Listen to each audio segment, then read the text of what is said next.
Welcome to the podcast, Connor versus Cobb, a podcast. I'm Ryan Connor. Yeah, I'm Nick Cobb doing a podcast. Thanks for listening or watching. Some people watch on YouTube now, not as many as they should, but some of them are about 1,000. But we do have a couple, including from a couple weeks ago, with 0. Why?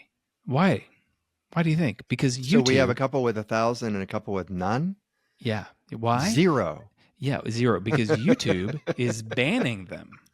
They're making them so you can only find them if you specifically search for that episode. They're being banned for one of them said electioneering, which we don't talk about politics on here at all. Although I didn't even know that was a word, man. I get the context clues, but yeah. So they decided let's throw it in with racketeering. Electioneering? Yeah, electioneering and engineering elections. Although today I do want to talk about a mayoral candidate in Mississippi by the name of Wheelchair Larry, but that's not the point.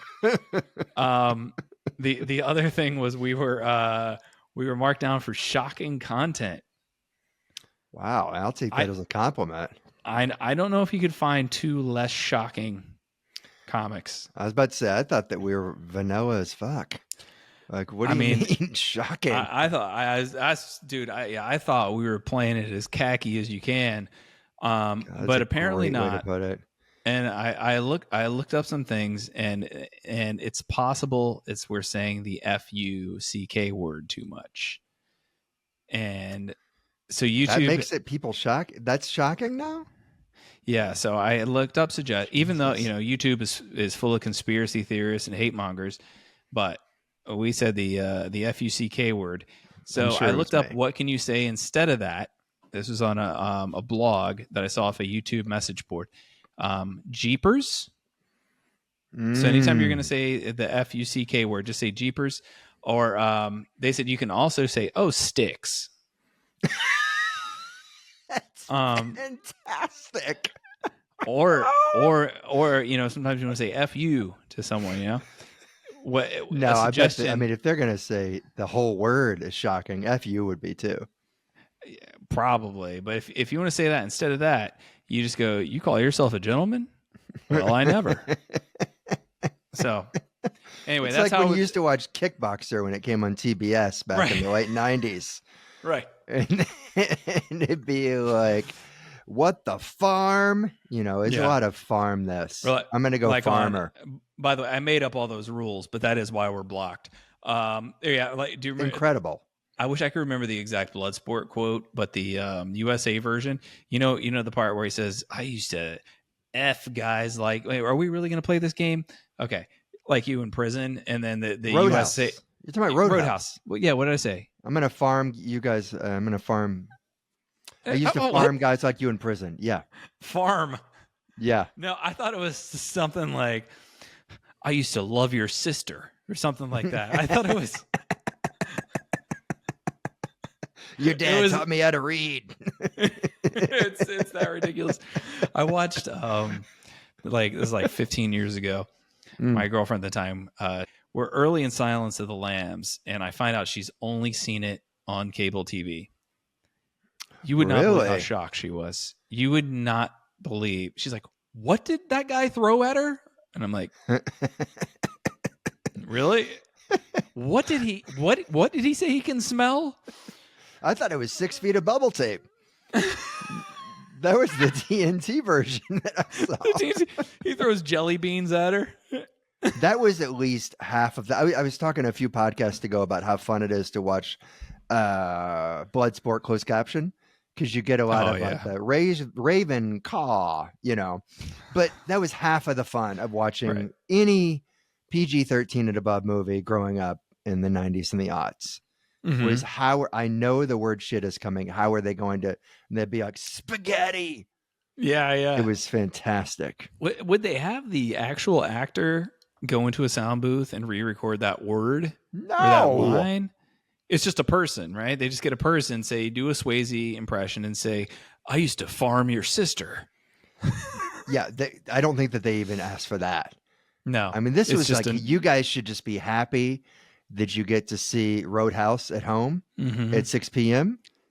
and it's not another Chuck Norris TV show, you should be happy with that. And we don't want to get any flack. Yeah. I can't believe that YouTube is giving us attitude. The idea that the podcast is called Connor versus Cobb makes to give us it's a joke. Like we basically get along the whole time. Yeah. It's just that we can't very well have like a podcast cover, so to speak, of us holding hands and agreeing. Right. We agree constantly, and our takes aren't that hot. We have reasonable takes. All reasonable. Very reasonable takes. And I only use an F-bomb about every 3 podcasts, and I think it's really just because I need a placeholder. I haven't thought of a real punchline. Reasonable Takes is a good title for a podcast if we ever need to rename it. Yeah, let's rename it now. Maybe then YouTube won't even bother looking at it. The back. Oh, these guys are reasonable. They're not electioneering. Yeah. They're reasonable about the results. I say the only time that they changed a name or like the lyrics to something where it worked is that Pink song. They were like, let's change this to Let's Get It Started. I think that one made sense. Okay. You know what the original is, right? No. Oh, no? Let's Get Retarded. Oh, no kidding. No kidding. Oh, God. Yeah. Yeah. I don't know if that's the title, but that's the lyric. I'm going to get some blowback from YouTube about this, but I like them both equally. because I remember a time when you could get groups of 500 people who were jumping up and down and dancing, yelling exactly that. And nary a person would be offended. They wouldn't think a thing about it. And I'm not saying that time was better, but it certainly was looser. Nick, but reasonable takes, good idea. Yeah. Couple reasonable of guys, takes. I like it. At takes. the very least is the name of the episode. Can we just do 10 seconds of soccer? I just got to tell you this real quick. There was a team from Switzerland. They're called the Young Boys. Wow, it's not like Lucerne Young Boys. It's just Young Boys. They've been in my conscience for conscious for a long time. And I'm on my conscience. What am I saying? Yeah, I was going to just let it pass. They're called Young Boys. I've been aware of them for a long time. Well, today I just was reminded what the name of their stadium is. Stadio Wankdorf. What? Yeah. What does that mean? The Young Boys play in Wankdorf Stadium. No. Yeah. Did they know they were going to play there when they named themselves? I think they we're playing at before Wankdorf. the stadium. Let's go with something the team's been around for over 100 years. Wow. We're playing at Wankdorf. Man. How about they put the boys 6th grade in boys taken? Is that taken? Is neither one of us can pronounce a word today. No. Well, so what's going on over on your side of the hill? Dude, a lot of poops and a lot of peeing. My wife just leveled with me and said she was like, yeah, Charlie peed in his bed. And usually that's just like, you clean the sheets and then like you'll put a protector. There's a plastic, like a thick plastic protection cover on top of the mattress, over the mattress. And it went through that. It soaked through that. So like imagine if you peed on a parka or a tarp. If you peed on a tarp and then it melted through like alien blood, like the blood from Aliens or Alien, whichever one you want. Was he or eating Resurrection. Batteries or something? Like exactly. It went. So we took off the sheets and it's like, okay, it's still on the cover. Well, of course it's on the cover. Yeah. And then you take the cover off and then it's this huge brown stain. Like, you ever seen the pillow that Abraham Lincoln died on? Yeah. They've never bothered to clean it. You know what I'm talking about? I was just at his presidential museum. Oh, man. Here's the pillow where he drew his last breath, which would be fine if it weren't blood-stained and disgusting. Well, that's the mattress upstairs. And that's when Amy was like, we have to get a new one. I'm like, what are you talking about? We can clean this. And she's like, you can't clean it. What do you do? We couldn't even flip it because the underside isn't cushioned. So I just Febrezed it, and I'm like, we're going to put a pin in this. I'm not buying a new mattress. Can you steam it? Does that do anything? Or is that just warm it back up and make it fresh? We run the iron over it a few times. Find some berries from the backyard, mush them up. Yeah, I don't know what we're going to do because I don't want to spend another God knows how much money. Man. Just because of pee. And it may have been the dog. In addition to that, Amy is drinking because she's got a colonoscopy tomorrow. So she's drinking the blue liquid, which if you guys haven't done, you got to whatever it is, 12 hours before. No. 18 hours before the operation, the procedure. You got to drink this liquid, about 8 ounces of it every 15 minutes for 2 hours. So 8 of these, and it does not taste good, believe it or not. And then you got to wake up 6 hours before the procedure. So she's got to be up at 5 a.m. and drink another 8 over the course of 2 hours. You can't just down it one go. You've got to drink it. Is she already in the cycle? Oh, yeah. She's done 8. No, I mean, like, is it bad yet? Last time I did it wasn't bad until the morning of. Oh, really? Okay. Yeah, it wasn't bad. I don't even know why they have the rule. Like, they'll be like, don't eat nuts 3 days beforehand. Don't have any bread or crackers. You can have miso soup if you strain it. But the reality is you could have a chili dog. And with the amount of like drinking that you're doing of that fluid, everything is going to be out. It's all going. It's all going out. Not to be gross, but it is all going. You're going to be clean as a whistle. It doesn't matter if you have 3 po' boys. If you drink that stuff, it's 3 po' boys in a chili. Before. It's gone. Imagine that doctor, and you're just like, yeah, I'm sure he came out, and the doctor's like, well, we got bad news here. Everything looked clean in your lower tract, but as we went further up, your intestines, they look like po' boys. And you said you didn't eat a po' boy last night, right? Because that's forbidden. No, I didn't eat a po' boy. I ate 3 po' boys. They also say you can't have any weed, which I just assumed would be we discourage it because then you'll want to eat something the night before. Yeah, I don't know. But she was like, no. It's about the anesthesiologist. Oh, like I don't. You say he doesn't like, but I don't know people? What the connection is. I don't know what that is either. If it's something just like, I don't know, they don't want to make you extra sleepy. I don't fucking. You're out for 15 minutes. All I know about anesthesiologists is that when I got or my experience is that when I tore my foot up and I had to have like full reconstructive surgery on my foot, the doctor. I had an amazing surgeon, and he did it all for free when he found out I didn't have insurance. Wow! He did all my follow-ups, everything for free. And then the hospital gave me a break of like 50%, I think, something like that. Anesthesiologist was like, "Nah, man, you're paying full." Like, right?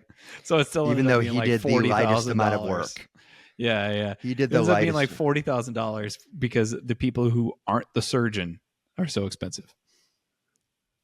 Really? Yeah. Unbelievable. Anesthesiologist just pops in and goes, dude, that's like Habitat for Humanity charging you for like the aluminum siding on them. Right. You have it all for free except for the gutters. You're paying for the gutters. And those are 40 grand. Right. Or it's like, well, I don't know. They could also say, hey, you would have been in pain if not for me. And it's like, well, yeah, but someone else would have done it. I don't know. You didn't have to be such a prick about it. Yeah, but they do have the highest liability. But yeah, anyway. You got anything else going on in your house? No, just the fact that like she's just shitting constantly and he's peeing in the bed. And Amy does this sometimes where have you ever been around like a theater, like a musical theater person, grew up in the musical theater, and then they just sing everything. Like you're going into a CVS and they're like, I'm here to get some Afrin, something like that. Where that's how it is, but with shitting. She's like, I'm gonna go poop my pants again. There's a lot of singing. But she'll just do like a phrase, right? She's not doing full song. It depends. We'll see how tomorrow goes. I'll tell you this, man. Well, first, let me tell you about the bed thing. We were out of town and we let a family stay at our house. It was like 2 years ago. Oh, are you back home? by the way? No. We're still not back home. Probably go home for the weekend or something early next week. But we let someone stay in our house, and when we came back, changed the sheets, and I noticed that there was a pee stain on my bed. Mm-hmm. So like one of their kids must have been unable to sleep, jump in the bed, peed in the bed. They didn't tell us. They didn't clean it. They didn't. They may not. Maybe they tried. Maybe they tried. They probably just didn't know. That's what I assume, they didn't know. But now it won't go away. To be fair, and just in defense, I did not notice this pee smell upstairs. I did not notice it. Yeah. Across the hall, 3 feet away, I noticed a slight burning smell in another room, but I did not notice the pee smell. And she comes down acting as if someone crapped on the floor. Like it was that obvious. She's like, "Can you believe that smell in his room, the pee?" And I'm like, "I don't know what you're talking about." And it wasn't until I saw Abraham Lincoln's blood stain on his mattress. I'm like, well, I guess that smells bad. Man. It still didn't smell like anything, though. Oh, my God. Yeah. Well, let me tell you, my friend lives in Long Beach, Mississippi. He sends me a screenshot. It's just a ballot for, like an upcoming local election. I look at it for a second. I'm like, I cannot tell what he's trying to show me. And then I read the names carefully. One of the guys running for mayor is named Wheelchair Larry. God, that's great. I mean, you can't. Incredible. I don't know. I don't care what his policies are. I'm assuming that there a lot of ramps will be involved, but I assume he's very fun. Owning it, like to the lean signs. into it that hard. Oh my God. And to be so un-PC about it. He's not saying any garbage like I'm handy capable or any kind of nonsense like that. He just like to have a wheelchair. I want a sign. I want one. I mean, Wheelchair Larry for city council. You have to be soulless to not vote for him. Like, I mean, it's like maybe if someone went by like Shitty Steve, Bucktooth Bill. Yeah. You're getting their like ailments in his quotes like Sally psoriasis. Strep throat Tommy. Like everyone's trying way too hard. It's like, Tommy, man, you took something and it went away. That doesn't really count as a. He's gonna win. Okay, he's gonna win. Nobody is gonna be able to trump that. I'm thinking about illiterate moving there. Ian. Just don't even try it. What's that? I'm thinking about moving there just so I can vote for Wheelchair Larry. He's gonna win going away. I love it. I don't know what his policies are, just to be clear. Just that before doesn't we matter. endorse the guy, to see if he turns out to be a neo-Nazi. It doesn't matter. I just realized we should. Things are already bad enough as it is. Just vote for whoever you want, whoever sounds fun. Yeah. There you go. This past weekend, I just did a show with my friend Jim Flanagan, hilarious comic, and we drove out to Dubuque, Iowa. It's about a 6-hour drive. And it was at this hotel that used to be called Starlight, and they said that in like ended the sentence as if I know what they're talking about, kind of like you just did with James Andrews. And so you just start nodding like, oh right, Starlight, yeah. And they're like, now it's called the Crossroads. I'm like, okay. So it's basically an Elks Lodge show, but they open up their big room, and it it's like an old Holiday Inn where like they have the huge pool that you just open up your door, and it's the pool is in the middle of the hotel, right? An indoor pool. Yeah, I tell you, when I was a kid, I loved an indoor pool. As an adult, can't go to one. Oh, I love them. The air just feels so weird. I went to an indoor outdoor. We stayed at a hotel on Christmas Day. A Drury Inn, and they had an indoor outdoor pool. And I was doing my thing. I was swimming indoor, then I'd swim under the little garage door. It's like they like renovated a Jiffy Lube or something. Actually, when we were in Canada, swimming outside, there was a place we just stayed at, and we were in Banff that had that deal, and it was awesome. Yeah, actually. It was awesome. Great hot tub too. Anyway, so yeah, it was a decent hotel, and big room, real big room. The kind of room where like as a comic you walk in and you're like, let's see how they're going to be seated, because that's how this is going to play. If they're not seated correctly, this is going to be awful. And they set up the times as like it was a music venue. Like first band, we'll start at 7:30. Second band at 9. That's kind of how they had it. But it was like Nick Cobb starts at 7:30. Jim starts at like, you know. What? And I'm like, am I really opening up with 45? So the girl goes up, and I'd say it's average age like 50, but all over the map. Mm-hmm. Girl goes up, she's young, and she's like, well, I wanted to thank you guys for coming, even though I let everybody in here for free tonight. Anyway, come back to our next show. And then she just walked off stage. There was no... Didn't even say, are you ready for your next comic? Are you ready for the show? No. Just nothing. walked away. No intro. You walk up to silence. Oh, 1,000%. There was How many people even... were there? 150. Okay. So I just walk up and I probably did 40. It went pretty well. I mean, certainly under the circumstances, which are a little bit tricky because of round tables and, half the people are facing the other direction and whatever. I was pretty happy with it, all said. And I'm over there just hanging out, watching my buddy. And this woman, I don't want to call her a Karen because she said nothing to deserve that, but I could see how she could be in another, like put her in a Trader Joe's parking lot, and very possible. You know what I mean? Mm-hmm. She's like a Karen just out of her element. So she comes up to me and she's like, next time you come here, you should do your research. You should do your research next time. Like, oh, really? Like, about what? And she goes, well, they call this area Little Chicago. Oh, you should have known that, Nick, so that you could talk about Chicago, but in a small way. Like, what does she mean? It took me a moment where I started to say, but I didn't call it anything. You're correcting me when I didn't make the error. And then I realized, like, oh, she just wants to give me this piece of information apropos of nothing.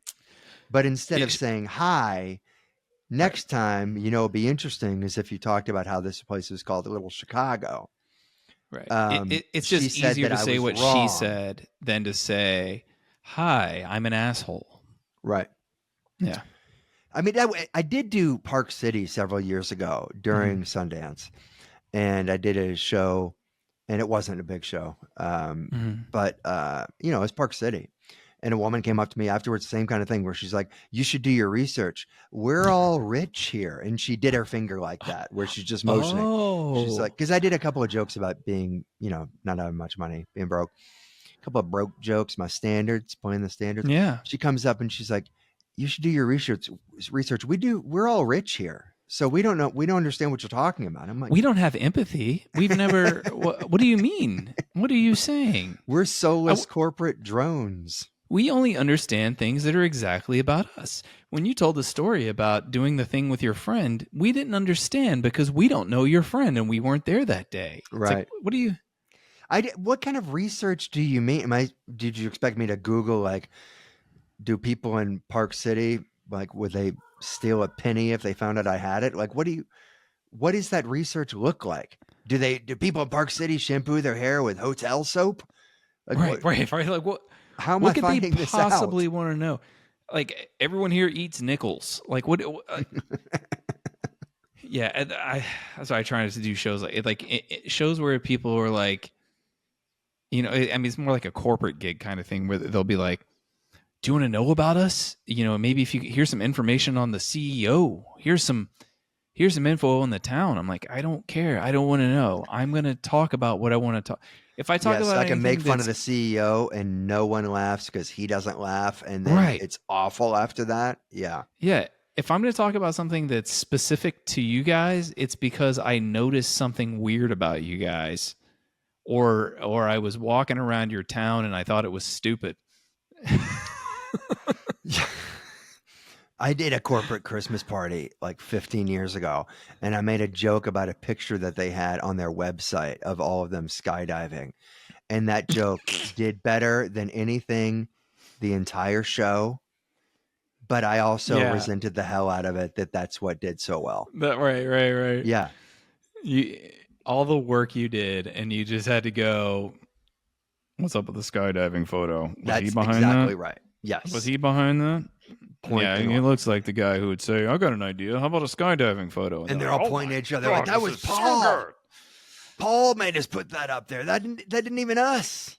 Jesus Christ! I wish you could just do stand up and there were no audiences. You just put your stand. I don't know. Just the idea that stuff can get reactions is just everyone's doing it. I mean, I don't know if you saw Madge, as you always call her. You're always texting me about Madge, Madonna. She did stand up at the Comedy Cellar over the weekend, which, fine, whatever. Good, she tried. No, it's not the first time she was there. Yeah, nothing against Madonna.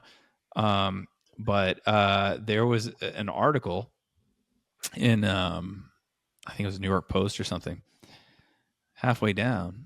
I'm describing the set. It said, she wasn't as good at it as I thought she would be. Like, why would you think Madonna would be good at stand-up? She's like 67 and she's done it once. What? Why? I mean, it's like, you know what? Bruce Springsteen, middle of the show, brought Barack Obama out and he did a 3-song acoustic set, and you're not going to believe it. The song sucked. They really... He doesn't know how to play guitar and he doesn't sing. But you would think, because he was president and he's a great speaker and really smart, you'd think that he would also be a great songwriter. It's like, well, why would you think that? No one would think this. Right. Absolutely. It's just everyone transitions to stand up now. People hit a wall. Not that Madonna's clearly not hit a wall, but in all forms of life, people are like, you know what? I'm tired of my career. It's time for stand up. And it's like, what was your career? I was a chef. It's probably gonna work out. What was your career? I was a nanny. It's gonna work out great. Just talk about that. The retired nanny. Everybody will love it. You'll be on TV. What was yours? That's mind-boggling. Retired baseball player. Perfect. Get in there. Yeah. You take someone who killed it in some arena and did, absolutely did. But the idea that they're like, her 30 minutes at the Cellar wasn't nearly as good as her triple platinum Girls Just Want to Have Fun album. That's Cyndi Lauper. The fact that you have to even draw the comparison, or assume, it's absurd. Dude, I saw Henry Kissinger at a diving competition and he just did a cannonball. What? Why? Who invited him out? You would think he would be so graceful on account of what he did in Cambodia. Yeah, all of his tact, his diplomacy, and just big old belly flop. He's just I can't believe he's not good. It's unbelievable. It's like if you somehow got Taylor Swift over to your house and you're like, man, you really suck at charades. What is that? I thought you'd be great at it. Yeah. You sold so many albums. Let's see. It's January 29th when we're recording this. I'm guessing by May 25th, just under 4 months from now, Bronny James will be making his stand-up debut. It'll be time. Because as my friend Richard Barrett said, Bronny will retire the same day his dad retires. That's a really good point. I mean, maybe they'll transition him through G League and then through a sober living facility before retiring. I wish the guy the best. He seems like a really nice guy, and I mean, it's got to be tough to be the son of one of the most famous people ever. Especially when you want to do what he does. The guy's shooting 9% from the field, and in college, I think he shot like 30%. It's really strange that he's in the NBA. It's almost like you just talk about expectations, right? Like his dad's one of the greatest ever, right? Of course. Go in the opposite direction, dude. Don't go. You know what I mean? Be a chef. Just do like Marcus. Else. I can't remember if it's Marcus or Jeffrey Jordan, but one of Jordan's kids was like, "I just want to open a shoe store." And you know what Michael Jordan said? He goes, I'm not going to give you money to open a shoe store. You need to work for someone in a shoe store for a few years and then come to me with a business plan. I mean, I thought that was that's great. That was great. It's awesome. Well, what happened? Does he own a shoe store now? Yeah, I think I get it mixed up if it's the same son or a different son than the one that dated Pippin's wife. Either way, I'd rather be either one of them than Bronny. Like the poor guy, like none of it's his fault. You know what I mean? It's like stand-ups who are terrible, but then they get thrust into the spotlight when they're not ready for it, and then everyone's like, he's terrible, and it's like, yeah, it's not his fault. Yeah, I mean, he knows how to cultivate like a whole lot of followers in TikTok. It doesn't mean that, he can sell out and really kill it at improv. Maybe it does. Maybe. Yeah, but yeah, usually not. But it's like, it's not their fault. Like it's the industry for pushing them forward. It's not. It has to be fault. Their foundation. It has to be their base, right? Right. Has to. Right. I think that you could probably cheat and say, hey, I started out doing stand up and acting, stand up and improv, stand up, whatever. Yeah. But it's got to be your base. You have to have those early years where you just nobody wants you up there at all, and you've got to prove it when everything is against you, and no one wants you. No one working there wants you up there. Nobody in the audience wants you up there. You don't want to be up there. You're pissed at yourself for sucking, and it takes. You need that. You got to have. It's probably like if you start. That's when why you're any of these famous, like a whatever, like you said, a chef that retires, wrestler, it doesn't matter. Just call it storytelling, man. Just call it storytelling. Yeah. And go to an alt venue. Yeah. Whatever. Just call it, that's all, whatever. Yeah, that's what Mick Foley did. He didn't call it stand-up. He called it storytelling. And I heard he was great at it. But yeah. If you're famous and you try to start stand-up, it'll take you probably twice as long to become objectively good. Just because no one, like when you get on stage, everyone gives you a little bit of a break. You get that little, you get like a little bounce from the crowd. Only way I would go see Bronny James stand-up show is if Wheelchair Larry was opening. And if Wheelchair Larry got into stand-up, I honestly would be in favor of it. He's someone I'd pay to see.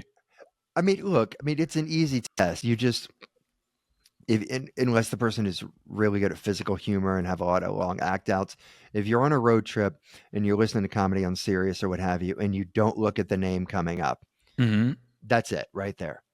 Because if Bronny James started doing stand up in 2 years, you heard him on Sirius, you wouldn't know by his voice that's Bronny. I mean, that's like, is it Bronny? Is it The Undertaker? Is it Anthony Bourdain? Like who is it up there? Who knows? But since you can't see them, that's the perfect test. Well, we wish him the best. For sure. I do wish him the best. I just think he made a mistake at what he's going into. Yeah. And it's I don't want to see the guy finish with a single digit shooting percentage, but it is kind of. Dude, it's uncomfortable for the other NBA players. Not that I should be sticking up for them. They don't need it. When they have to sign off on them all the time. My God. Yeah. And they're like, no, Bronny's got it. And you're like, hey, Nick, do you have a hypothetical situation you'd like to ask me about? Okay. I got one. Okay. All right. So here it is, man. I'm really proud of this one because it has nothing to do with money. You are going to the moon. You're going to the moon. You're going to operate some lab up there. Who knows what you're going to be doing. It's not going to be very exciting though. But we'll say it's like 3,000 square feet. Okay. Lab. You got some DVDs and some books. You'll be up there for at least a year. And at least a year or exactly a year? That's a big difference. All right, fine. A year. And they say this, they're like, look, we'll pay you whatever it is. Doesn't matter. You're going. You can go by yourself. Or you can go with all of your ex-girlfriends for a year. And your ex-girlfriends, by the way, there's no like time loop here. They're all, we'll say anyone past 9th grade counts when you dated them in 9th. They're their current age. They're not. How many rooms? Is it like a lot of rooms? Sure. In this lab? Sure, there are different rooms. Yeah. They're not huge, but you're astronauts. They are all moon scientists. So I think this is a perfect question for me. If it was a short time, say if it was like a month or even up to 2 months, maybe 3, I go solo. I think beyond that, on like the moon, it's so barren. There's nothing. The air is poison. Like, it's not poison. Well, it'll kill you. You're just stuck in this lab. I got to bring him along. Yeah, but what do you tell Rachel when she comes in, you're like, either that or I poison myself with the chemicals by my moon chemicals by like month 4. I don't she think goes, I could. so you're going to the moon. I have the constitution for and it. You're like, well, the government's making me. And you're like, yeah, but the government's not making you take all of your ex-girlfriends. Well, I'm like, well, it's that, or I get, I'm just made crazy. How understanding would she be? She's like, you're allowed a 5-minute FaceTime call with me every week.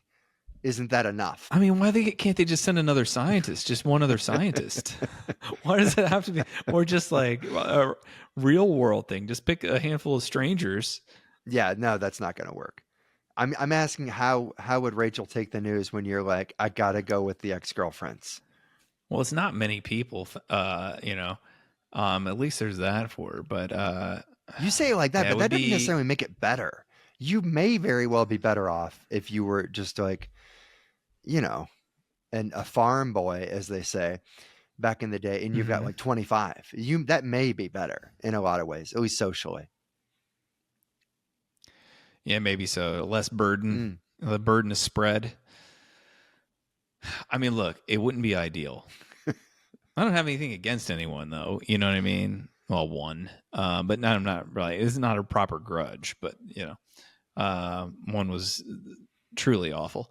But everybody else cool, It's just not the right match. Okay, let me tweak it a little bit. Alone, but you get 1 hour FaceTime every week with whoever, or all the exes and no FaceTime.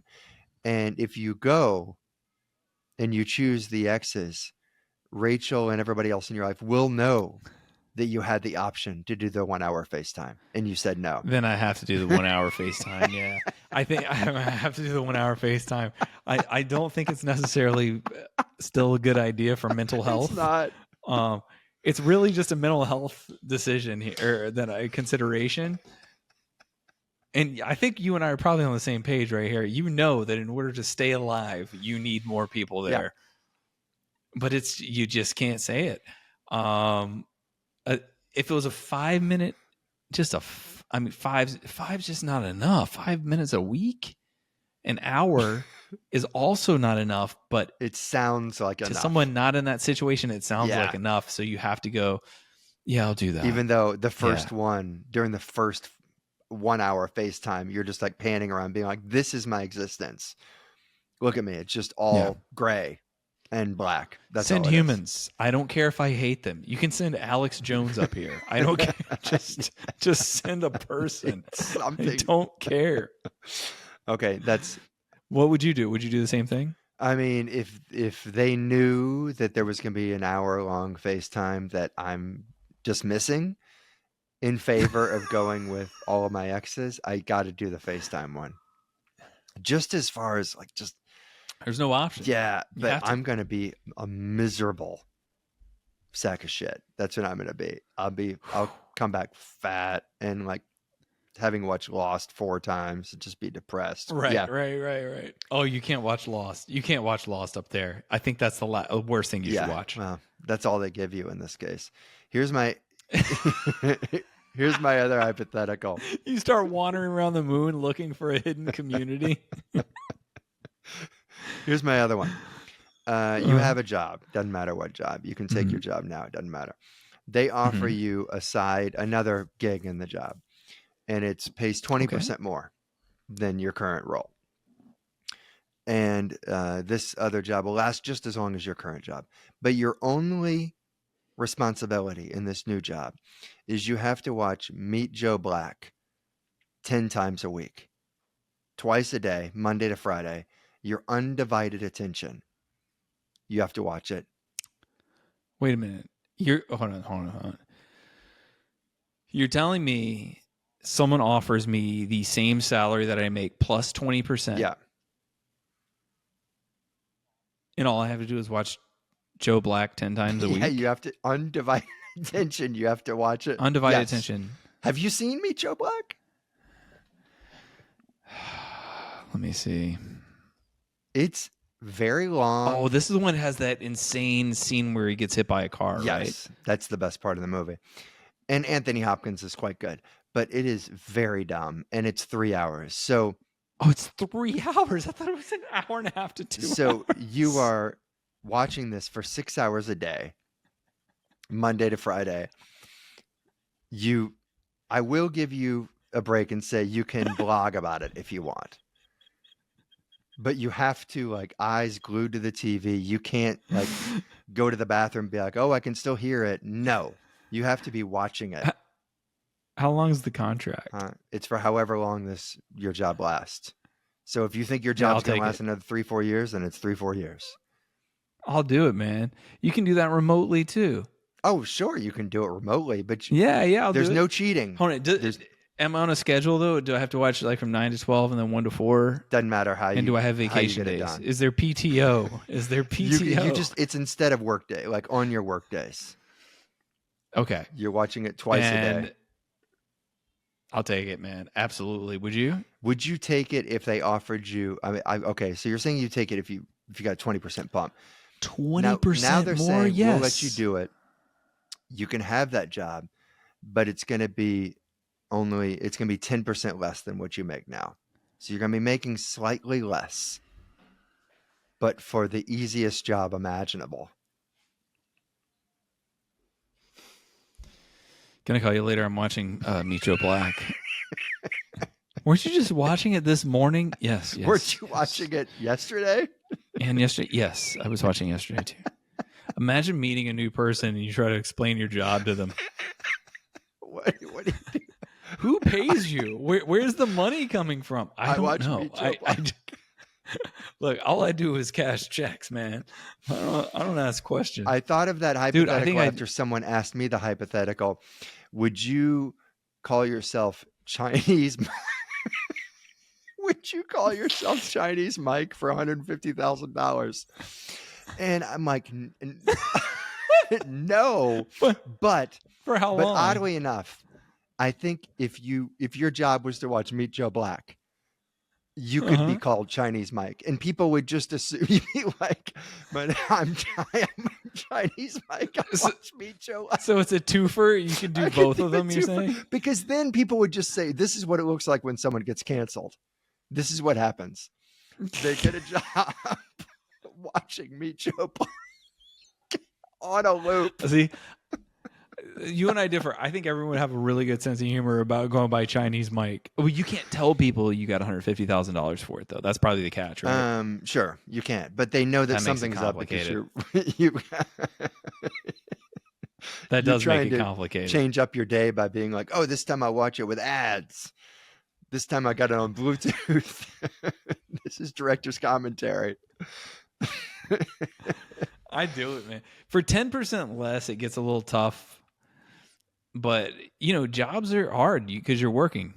And the idea of not working and making 90% as much, I mean, that's just, you know what it is? It's a terrible retirement is what you're describing.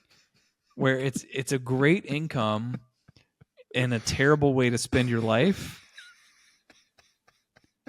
I do it, though. But look, man, I got to be, you cannot. I got PTO. Be up there. I got PTO. PTO, what?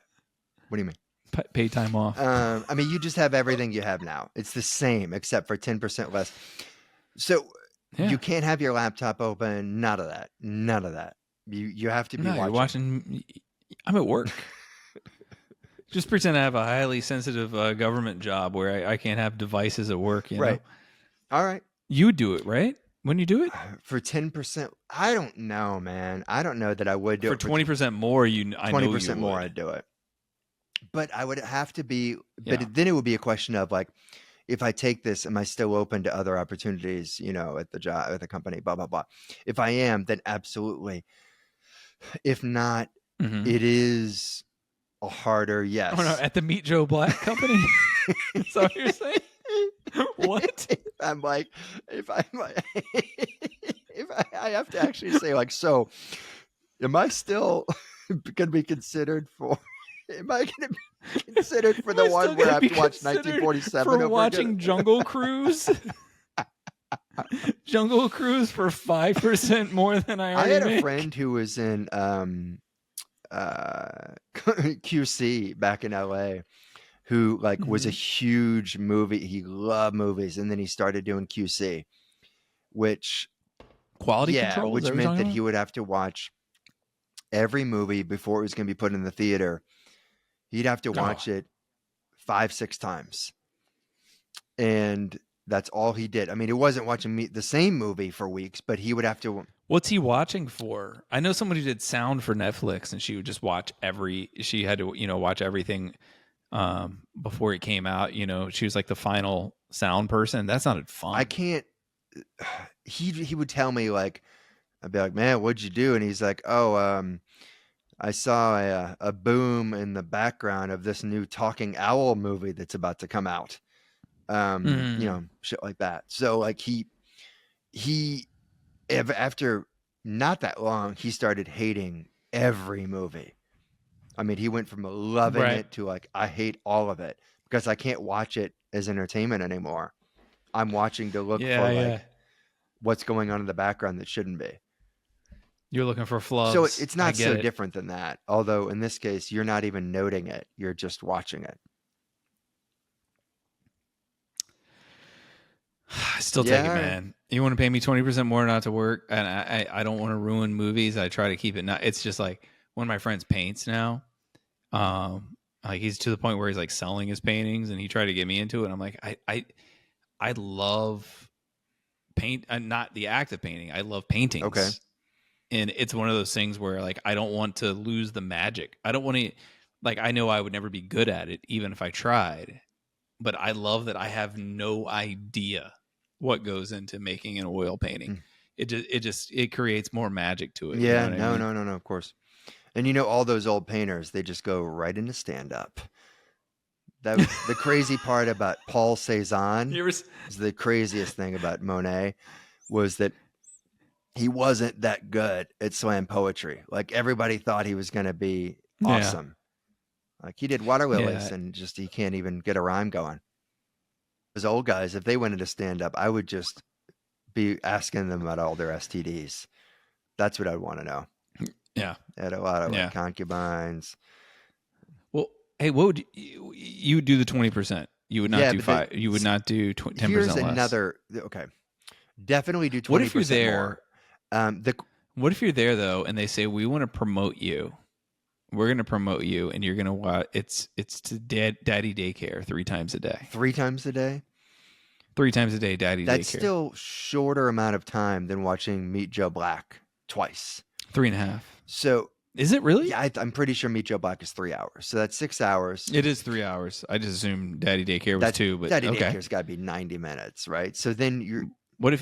Okay, you get the promotion to daddy daycare.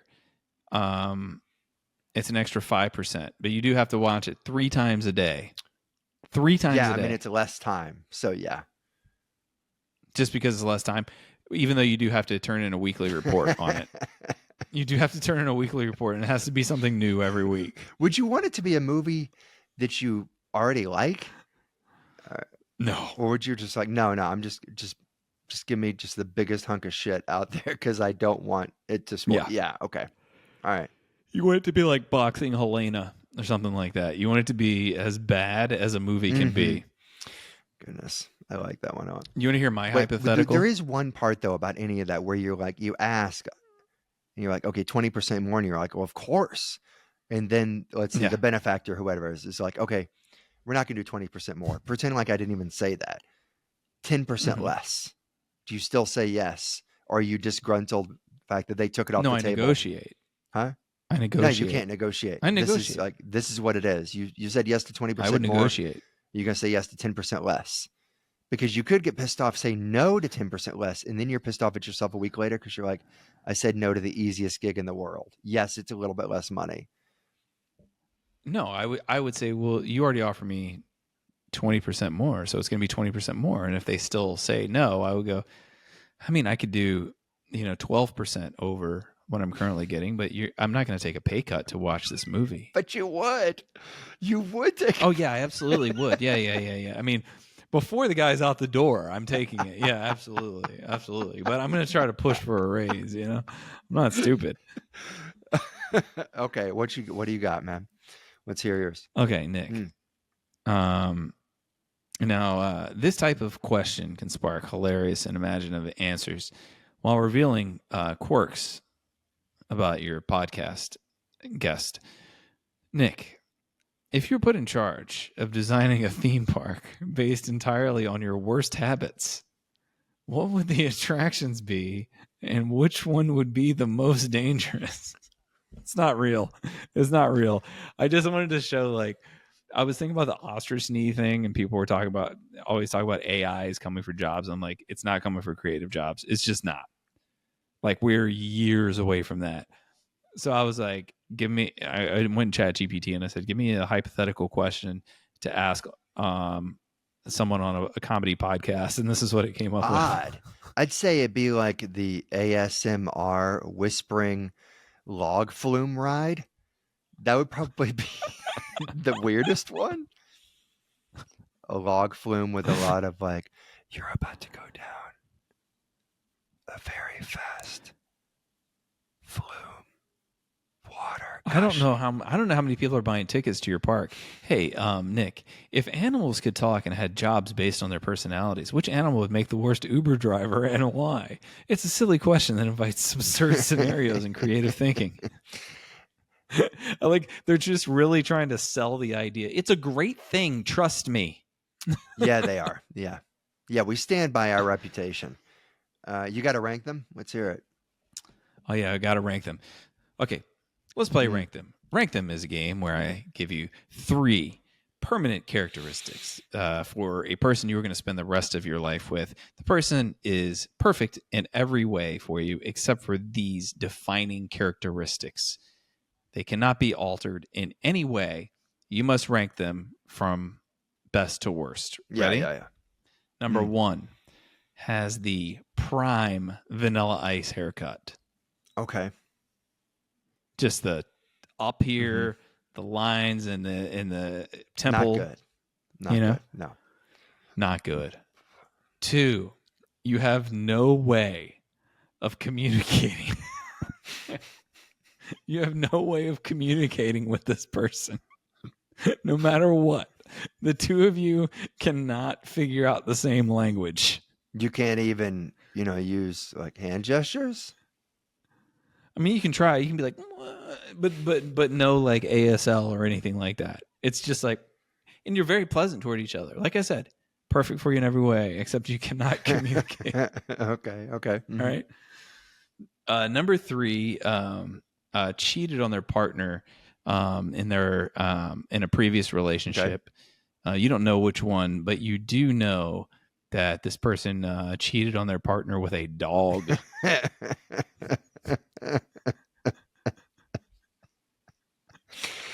The police don't know.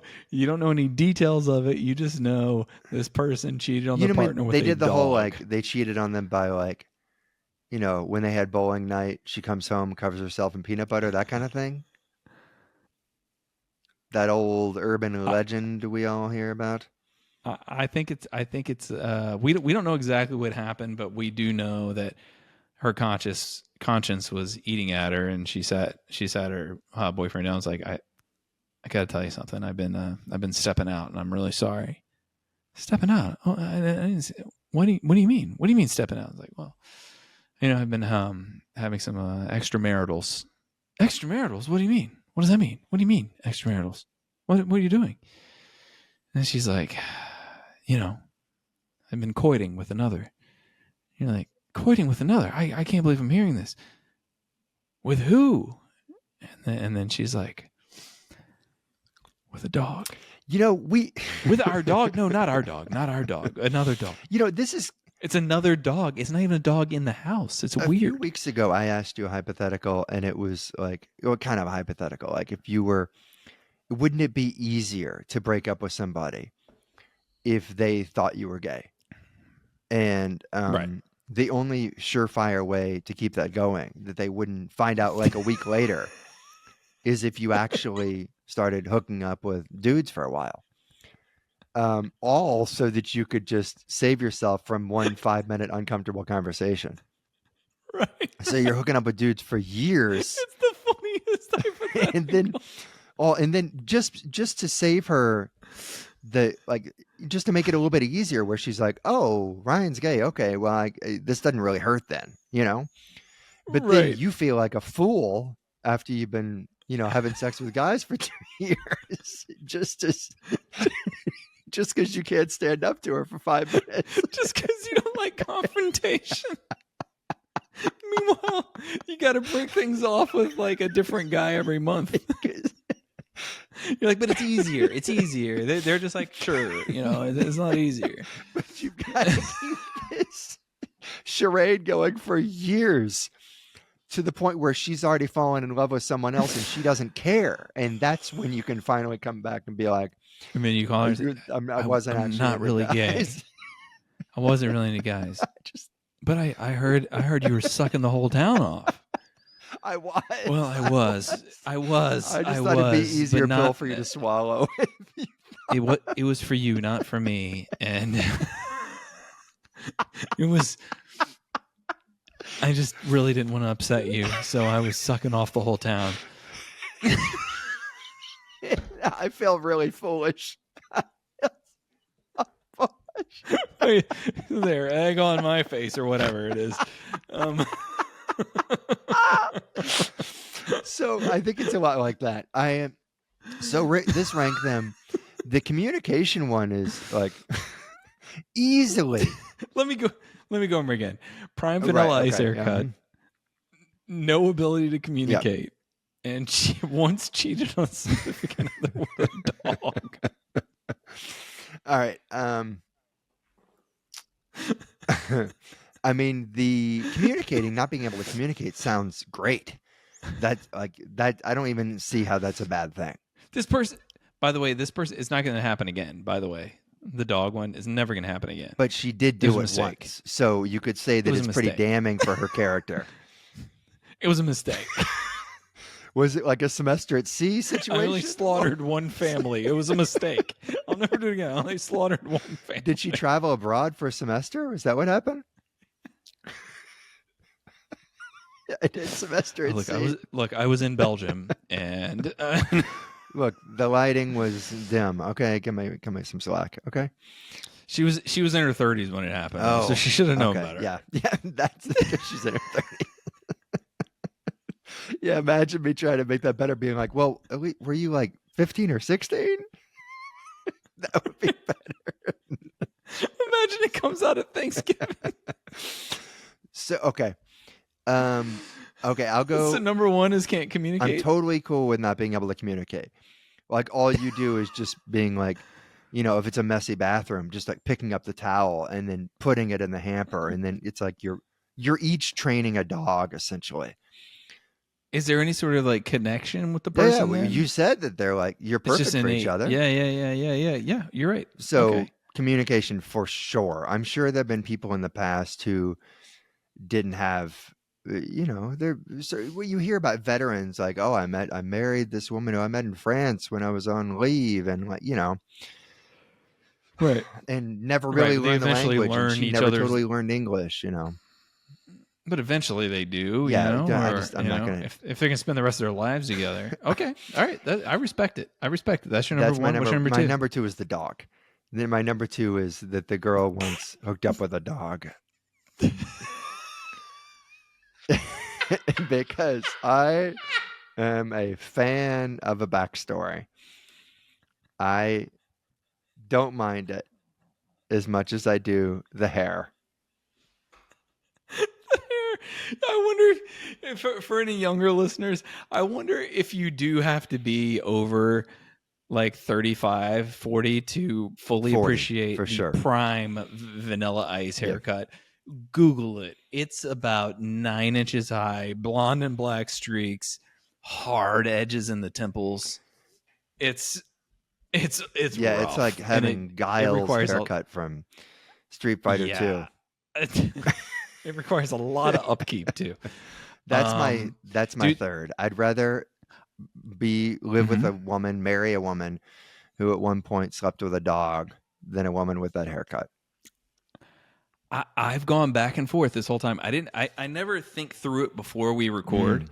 And when I started, I was like, I think Vanilla Ice haircut's got to be number one, and the communicating has to be last. And then I'm like, well, the dog one can't be above a haircut. It's just a haircut. And then I'm thinking about that haircut. Look, I'll give you this. You're never forgetting about the dog. You'll have endless conversations with her about like, I wish you had never told me. And she'll be like, but it was in the news, that I just figured that I would, get out in front of it. That's what before my friends told you about it or something. That I wouldn't like that, but it's better than the hair. All right, man. I got my order. This is going to be weird. I'm doing the no communicating last. All right. Yeah. Just because I think it would be just really weird that you can't have a conversation. That's got to be last. Number 2, I think is going to be Vanilla Ice haircut. Yeah. I think it's going to be number 2. Just because eventually you'll be used to it. If anyone says anything, you can just go, hey, at least it's old Vanilla Ice, not the new one, huh? Yeah. Just, and then for the dog one, I mean, as revolting as it is, as unscrupulous as it is, at least it's not staring me in the face all the time. No, I'll forget about it. For sometimes maybe as long as 3 or 4 hours. Right, exactly. Right. But I will think about it every time I see a dog. The thing is about the communication one, that would happen. She's like, hey, when you're out of town, do you mind if I dog sit for my friend? No. The no communicating would happen if you came back from your year at the moon and you elected to go with the ex-girlfriends. There's not going to be any communication for a very long time. You're not. It's just you have to do the Zoom. Because every conversation would end, or every argument would be like, you had the option to FaceTime me for 5 minutes a week. It's like, wait a minute. I found out in month 6 that there was I opened a piece of your mail. I found out there was the Zoom option. I thought, hey, maybe he's not going to make it back. I should start opening his mail. You thought I wasn't going to make it back? Let's focus on the Zoom. It wouldn't really even make sense until after you get home and then she's asked to go to the moon and she picks the Zoom option. And after 3 Zooms, she's like, you're right. I wish I would have brought all my ex-boyfriends up here. Yeah. Then she gets it. And I'm like, and you don't get to. And the other thing I love about this scenario is that I get to be a moon scientist for a few minutes. I'm going to put the FaceTime, switch it around so that you can watch Meet Joe Black with me. We're going to watch it together. Let's do it. Well, yeah. All right, guys. Well, thank you for listening to Connor versus Cobb. Anything you want to promote? Oh, Reasonable Takes, our upcoming podcast that is just exclusively hypotheticals and just really dumb questions in general. Now I'm opening for Bobby Kelly this weekend at the Vault. Oh, that's great, man. He's so funny. Sure is. I have a book called The Party. Check it out. I have a special called Live from DC. Check it out. And I have a podcast called Connor versus Cobb, and another podcast that's a bit more serious called Baggage. You can see that on all the podcast. That's a good name right there. Baggage is a good name. It is a very good name. Better than our name. Well, yeah, a little bit. Well, thank you guys for listening. We appreciate it. Bye. Just a couple of guys palling around, coming out of your speakers, a beautiful sound. They debate, berate, and have a laugh or two. Connor v. Cobb, for me and for you. La la la la la la. La la la la. Connor v. Cobb for me and you.